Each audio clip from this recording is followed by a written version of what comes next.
Hier soir, il y a eu de nouvelles élections municipales à Gravelines pour élire le futur maire du village Copain du Monde. Des élections démocratiques auxquelles tous les enfants participaient pour la première fois.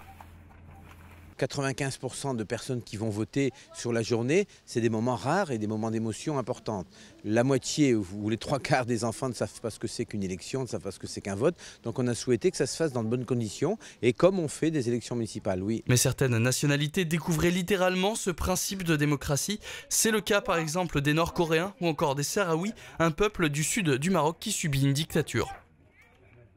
Pour eux, c'est une surprise et c'est une découverte que la démocratie, ça veut dire aussi quelque part, on peut décider qu'est-ce qu'on veut. C'était difficile de le faire comprendre, ça veut dire quoi voter, parce que dans cet esprit, ils sont encore plus loin, et encore très très loin de cet esprit démocratique.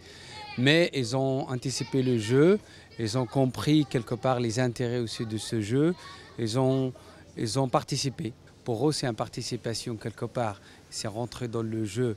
Mais c'est le jeu, quelque part, il y a un point très fort à l'intérieur de le faire comprendre que le futur, c'est la démocratie. Et si cette expérience reste une découverte pour tous ces enfants, les adultes qui encadraient l'opération, ils en garderont un excellent souvenir par les anecdotes qui entourent cette élection. Dans l'isoloir, c'était rigolo parce que bon nombre d'enfants n'ont pas compris ce système. Ils ont mis les trois listes parce que sans doute qu'ils aiment des enfants dans les trois listes. Alors ils se demandaient ce qu'ils faisaient dans un isoloir. Alors beaucoup étaient petits, donc ils passaient sous le rideau. Donc c'était rigolo. C'était pour eux le moment d'expliquer pourquoi on les faisait rentrer dans un isoloir. Parce qu'on a dit c'est un moment de recueillement. On s'isole pour que personne ne voit pour qui on a voté.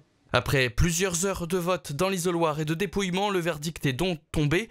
Rokia, originaire de la région parisienne, a été élue et elle pense déjà à sa première mesure, faire en sorte que toutes les nationalités puissent se mélanger lors de leur séjour dans le pays des droits de l'homme.